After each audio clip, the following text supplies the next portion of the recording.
ನಮಸ್ಕಾರ. ಇವತ್ತು ನಾನು ಯಾವ ಟಾಪಿಕ್ ಬಗ್ಗೆ ಮಾತಾಡ್ತಾ ಇದ್ದೀನಪ್ಪ ಅಂತ ಹೇಳಿದ್ರೆ ಅಬ್ಸೆಷನ್. ಏನಿದು ಅಬ್ಸೆಷನ್ ಅಂತಂದರೆ, ನೀವು ಒಂದು ಸಂಬಂಧದಲ್ಲಿ ಇರ್ತೀರಾ ಅಂತ ಅಂದ್ಕೊಳ್ಳೋಣ. ಆ ವ್ಯಕ್ತಿ ಅಂತಂದರೆ ನಿಮಗೆ ಯಾವಾಗಲೂ ಆ ವ್ಯಕ್ತಿ ಬಗ್ಗೆ ಯೋಚನೆ ಬರ್ತಾ ಇರುತ್ತೆ. ಒಳ್ಳೆಯದಾಗಿರ್ಬೋದು, ಕೆಟ್ಟದಾಗಿರ್ಬೋದು, ಅವ್ರು ಏನು ಮಾಡ್ತಿದ್ದಾರೆ, ಎಲ್ಲಿದ್ದಾರೆ, ಎಲ್ಲಿ ಹೋಗ್ತಿದ್ದಾರೆ, ಯಾರ ಜೊತೆ ಮಾತಾಡ್ತಾ ಇದ್ದಾರೆ, ನನ್ನ ಫೋನ್ ಮಾಡಿಲ್ಲ, ನನ್ನ ಮೀಟ್ ಮಾಡಿಲ್ಲ, ಹೀಗೆ ಸದಾ ಆ ವ್ಯಕ್ತಿ ಬಗ್ಗೆ ಯೋಚನೆ ಮಾಡ್ತಾ ಇರೋದಾಗಿರ್ಬೋದು. ಅಥವಾ ಅವರು ಏನೇ ಹೇಳಿದ್ರು ಅದನ್ನು ಪದೇ ಪದೇ ಆಲೋಚನೆ ಮಾಡ್ತಾ ಇರೋದಾಗಿರ್ಬೋದು. ಓವರ್ ಥಿಂಕ್ ಮಾಡ್ತಾ ಇರೋದಾದರೆ ನೀವು ಒಬ್ಬ ವ್ಯಕ್ತಿ ಮೇಲೆ ಅಬ್ಸೆಷನ್ಗೆ ಒಳಗಾಗಿದ್ದೀರ. ನೋಡಿ, ನಮ್ಮೆಲ್ಲರಿಗೂ ಸಂಬಂಧ ಅನ್ನೋದು ಮುಖ್ಯ ಅಲ್ವಾ? ನಾವೆಲ್ರಿಗೂ ನಮಗೆ ಒಂದು ಸಂಗಾತಿ ಅನ್ನೋದು ಒಂದು ಮುಖ್ಯವಾದ ಅಂಶ.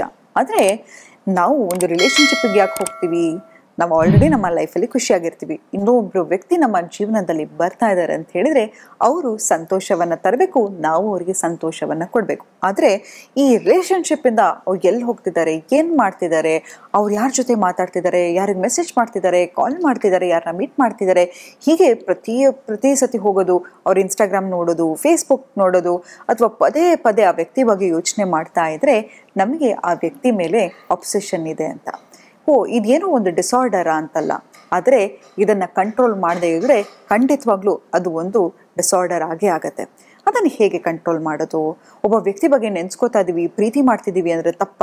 ಪದೇ ಪದೇ ಹೋಗಿ ಅವ್ರ ಬಗ್ಗೆ ಯೋಚನೆ ಮಾಡೋದು, ಲಾಸ್ಟ್ ಸೀನ್ ನೋಡೋದು, ಆನ್ಲೈನ್ ಇದ್ದಾರಾ ಅಂತ ನೋಡೋದು, ಇನ್ಸ್ಟಾಗ್ರಾಮಲ್ಲಿ ಏನು ಹಾಕಿದ್ದಾರೆ ಅಂತ ನೋಡೋದು, ಫೇಸ್ಬುಕ್ಕಲ್ಲಿ ಏನು ಹಾಕಿದ್ದಾರೆ ಅಂತ ನೋಡೋದು, ಅಥವಾ ಅವ್ರ ಬಗ್ಗೆ ಪದೇ ಪದೇ ಗೊತ್ತಿರ್ತಕ್ಕಂಥ ಫ್ರೆಂಡ್ಸ್ ಹತ್ರ ಕೇಳೋದು, ಅದರಲ್ಲಿ ಇನ್ನು ತಪ್ಪು ಅಂತ ಹೇಳಿದರೆ ಖಂಡಿತವಾಗ್ಲೂ ತಪ್ಪು.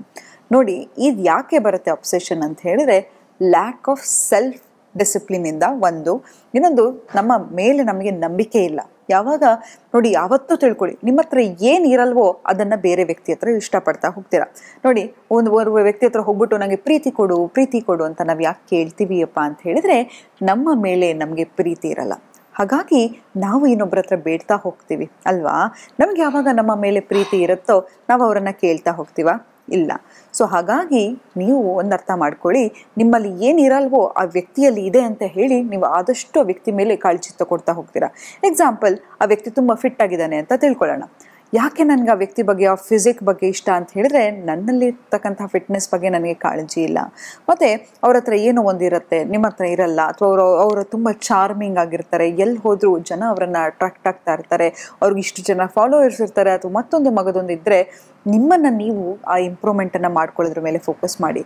ಯಾಕಂತ ಹೇಳಿದ್ರೆ ನಿಮ್ಮಲ್ಲಿ ಇಲ್ಲ, ಅದಕ್ಕಾಗಿ ಆ ವ್ಯಕ್ತಿಯ ಮೇಲೆ ಥಾಟ್ಸ್ ಆಗ್ತಿದೆ ಅಥವಾ ಅಬ್ಸೆಷನ್ ಒಳಗಾಗ್ತಿದ್ದೀರಾ. ಇದೆಲ್ಲಿಂದ ಆಚೆ ಬರಬೇಕು ಅಂತ ಹೇಳಿದ್ರೆ ಮೊದಲನೇದಾಗಿ ನಿಮ್ಮ ಮೇಲೆ ನಿಮಗೆ ಕಾನ್ಫಿಡೆನ್ಸ್ ಇರಬೇಕು. ಯಾವಾಗ ಸೆಲ್ಫ್ ಕಾನ್ಫಿಡೆನ್ಸ್ ಇರಲ್ಲ, ಯಾಕಂತ ಹೇಳಿದ್ರೆ ನಾವು ಏನು ಅನ್ಕೊಂಡ್ಬಿಡ್ತೀವಿ, ಕೆಲವು ಸತಿ ನಾವು ಪ್ರೀತಿ ಮಾಡ್ತಾ ಇರೋರು ನಮ್ಮನ್ನು ತುಂಬ ಕೆಟ್ಟದಾಗಿ ಬಿಹೇವ್ ಮಾಡ್ತಾ ಇರ್ತಾರೆ. ನಮ್ಮ ಫೋನಿಗೆ ಉತ್ತರ ಕೊಡದೇ ಇರೋದಾಗಿರ್ಬೋದು, ಅಥವಾ ಅವಮಾನ ಮಾಡೋದಾಗಿರ್ಬೋದು, 4 ಜನ ಇದ್ದರೆ ನಮ್ಮನ್ನು ಕೀಳಾಗಿ ಮಾತಾಡೋದಾಗಿರ್ಬೋದು, ಇದೆಲ್ಲವನ್ನು ನಾವು ಸಹಿಸ್ಕೋತಾ ಹೋಗ್ತಿರ್ತೀವಿ. ಯಾಕಪ್ಪ ಅಂತ ಹೇಳಿದ್ರೆ ನಮ್ಮ ಮೇಲೆ ನಮಗೆ ಒಂದು ನಂಬಿಕೆ ಇರಲ್ಲ, ನಮ್ಮನ್ನು ನಾವು ರೆಸ್ಪೆಕ್ಟ್ ಮಾಡ್ಕೋತಾ ಇರಲ್ಲ, ನಮ್ಮ ಮೇಲೆ ನಮಗೆ ಪ್ರೀತಿ ಇರಲ್ಲ. ಸೊ ಇದೆಲ್ಲವೂ ನಿಮಗೆ ನೀವೇ ಮಾಡದೇ ಇದ್ದಾಗ ಬೇರೆಯವ್ರು ನಿಮಗೆ ಹೇಗೆ ಮಾಡಲಿಕ್ಕೆ ಸಾಧ್ಯ? ಮೊದಲನೇದಾಗಿ ಫಸ್ಟ್ ರಿಲೇಷನ್ಶಿಪ್ಪಲ್ಲಿ ಏನಪ್ಪ ಇಂಪಾರ್ಟೆಂಟ್ ಅಂದರೆ ಸೆಲ್ಫ್ ರೆಸ್ಪೆಕ್ಟು. ಯಾವಾಗ ನಮಗೆ ಸೆಲ್ಫ್ ರೆಸ್ಪೆಕ್ಟ್ ಕಮ್ಮಿ ಆಗ್ತಾ ಹೋಗುತ್ತೆ, ನಮ್ಮ ಮೇಲೆ ನಮಗೆ ನಂಬಿಕೆ ಕಮ್ಮಿ ಆಗ್ತಾ ಹೋಗುತ್ತೆ. ಹಾಗಾಗಿ ನಿಮ್ಮ ಕಾನ್ಫಿಡೆನ್ಸನ್ನು ಹೇಗೆ ಇಂಪ್ರೂವ್ ಮಾಡ್ಕೊಳ್ಳೋದು ಅಂತ ಹೇಳಿದರೆ, ನಿಮಗೆ ನೀವು ಹೇಳ್ಕೊಳ್ಳಿ, ಐ ಆಮ್ ವೆರಿ ಲವಬಲ್, ನನಗೆ ಪ್ರೀತಿ ಮಾಡೋ ಯೋಗ್ಯತೆ ಇದೆ, ಪ್ರೀತಿ ಕೊಡೋ ಯೋಗ್ಯತೆ ಇದೆ ಅಂತ. ಎಷ್ಟೋ ಸತಿ ನಾವು ಅಂದ್ಕೊಂಡ್ಬಿಡ್ತೀವಿ, ನನಗೆ ಇವನು ಸಿಕ್ಕಿರೋದೇ ದೊಡ್ಡ ವಿಷಯ, ನಂಗೆ ಇವಳು ಸಿಕ್ಕಿರೋದೇ ದೊಡ್ಡ ವಿಷಯ ಅಂತ. ಖಂಡಿತ ಸುಳ್ಳು. ಆ ಪ್ರೀತಿಗೆ ನೀವು ಅರ್ಹರಾಗಿದ್ದೀರಾ, ಆ ಪ್ರೀತಿ ಪಡ್ಕೊಳ್ಳೋ ಯೋಗ್ಯತೆ ನಿಮಗಿದೆ. ಯಾವಾಗ ನಾವು ಅತಿಯಾಗಿ ಆ ವ್ಯಕ್ತಿ ಬಗ್ಗೆ ಯೋಚನೆ ಮಾಡ್ತಾ ಹೋಗ್ತೀವಿ, ಖಂಡಿತವಾಗ್ಲೂ ನಿಮ್ಮಲ್ಲಿ ಒಂದು ಒಳಕೂಗಿದೆ, ಏನಪ್ಪ ಅಂತ ಹೇಳಿದ್ರೆ ನಿಮ್ಮನ್ನು ನೀವು ಕಾಳಜಿಯಿಂದ ನೋಡ್ಕೋತಾ ಇಲ್ಲ ಅಂತ.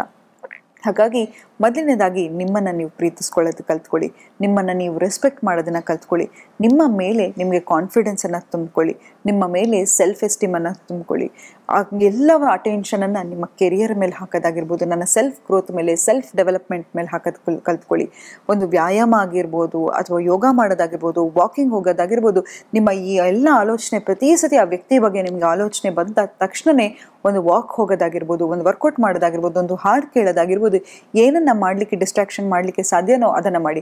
ಪದೇ ಪದೇ ನಾನು ಒಬ್ಬಳೇ ಕಾಲ್ ಮಾಡ್ತಾ ಇದ್ದೀನಿ, ನಾನು ಒಬ್ಬನೇ ಕಾಲ್ ಮಾಡ್ತಾ ಇದ್ದೀನಿ ಅಂತ ಅನ್ಸಿದ್ರೆ ಕೈಗೆ ಒಂದು ವೆಸ್ಟಿಗೆ ರಬ್ಬರ್ ಬ್ಯಾಂಡ್ ಹಾಕೊಳ್ಳಿ. ಪ್ರತಿ ಸತಿ ಆ ವ್ಯಕ್ತಿಗೆ ಕಾಲ್ ಮಾಡಬೇಕು ಅನ್ಸಿದಾಗ ನಿಮಗೆ ನೀವು ಹೊಡ್ಕೊಳ್ಳಿ. ತಕ್ಷಣ ನಿಮ್ಮ ಮೈಂಡ್ ಅಲರ್ಟ್ ಆಗುತ್ತೆ, ನಾನು ಆ ವ್ಯಕ್ತಿಗೆ ನಾನಾಗಿ ನಾನು ಕಾಲ್ ಮಾಡಬಾರ್ದು ಅಂತ. ನೋಡಿ, ಯಾವಾಗಲೂ ನಾನು ಹೇಳ್ತಾ ಇರ್ತೀನಿ, ಒಂದು ಬೆಕ್ಕನ್ನು ಹಿಡಿಯಕ್ಕೆ ಹೋದರೆ ಆ ಬೆಕ್ಕು ಓಡೋಗ್ತಾ ಹೋಗುತ್ತೆ. ಅದೇ ಬೆಕ್ಕಿಗೆ ಬೇಕಾದ ವಸ್ತು ನಮ್ಮ ಹತ್ರ ಇದ್ದಾಗ ಖಂಡಿತವಾಗ್ಲೂ ಎಲ್ಲರೂ ನಮಗೆ ಮ್ಯಾಗ್ನೆಟ್ ರೀತಿ ಅಟ್ರಾಕ್ಟ್ ಆಗ್ತಾ ಹೋಗ್ತಾರೆ. ನೀವು ಎಲ್ಲೂ ಹೋಗಿ ಹುಡುಕೋದು ಬೇಕಾಗಿಲ್ಲ, ನನಗೆ ಪ್ರೀತಿ ಕೊಡು, ನನಗೆ ಅಟೆನ್ಷನ್ ಕೊಡು, ನನಗೆ ಅದು ಕೊಡು ಇದು ಕೊಡು ಅಂತ. ಎಲ್ಲವೂ ನಿಮ್ಮ ಹತ್ರನೇ ಇದೆ. ಎಲ್ಲವನ್ನು ನೀವು ತಗೊಳ್ಳೋದನ್ನು ಕಲ್ತ್ಕೊಳ್ಳಿ. ಯಾವಾಗ ನಿಮ್ಮ ಎಮೋಷನ್ಸನ್ನು ನೀವು ಕಂಟ್ರೋಲ್ ಮಾಡೋಕ್ಕಾಗತ್ತೆ, ಆಗ ಯಾರು ನಿಮ್ಮ ಎಮೋಷನ್ ಜೊತೆ ಆಟಾಡೋಕ್ಕಾಗಲ್ಲ. ಒಂದು ನಿಜವನ್ನು ಹೇಳ್ತೀನಿ ಕೇಳಿ, ಏನಪ್ಪ ಅಂತ ಹೇಳಿದ್ರೆ, ಈಗ ಎಕ್ಸಾಂಪಲ್ ಎಂಥದೇ ಒಳ್ಳೆ ವ್ಯಕ್ತಿ ಆಗಿರಲಿ, ಆ ವ್ಯಕ್ತಿಗೆ ನೀವು ಯಾವಾಗ ತೋರಿಸ್ತೀರಾ ನೀನಿಲ್ಲದೆ ನನಗೆ ಜೀವನ ಇಲ್ಲ ಅಂತಂದಾಗ ಖಂಡಿತವಾಗ್ಲೂ ಆ ವ್ಯಕ್ತಿ ನಿಮ್ಮ ಜೊತೆ ಮ್ಯಾನಿಪುಲೇಷನ್ ಮಾಡೋದನ್ನು ಶುರು ಮಾಡ್ತಾರೆ. ಯಾಕಂತ ಹೇಳಿದ್ರೆ ನಮ್ಮ ಹತ್ರ ಏನು ಇರುತ್ತೋ ಅದನ್ನು ನಾವು ತುಂಬ ಗ್ರಾಂಟೆಡ್ ಆಗಿ ತೊಗೊಂಡ್ಬಿಡ್ತೀವಿ ಅಲ್ವಾ. ಮನುಷ್ಯನ ಸ್ವಭಾವನೇ ಅಲ್ವಾ ಅದು, ಯಾವಾಗಲೂ ನಮ್ಮ ಜೊತೆ ಇರುತ್ತೆ ಅಂತ ಹೇಳಿದ್ರೆ ಎಷ್ಟೋ ಸತಿ ನಾವು ಅದನ್ನು ಗ್ರಾಂಟೆಡ್ ಆಗಿ ತೊಗೊಂಡ್ಬಿಡ್ತೀವಿ.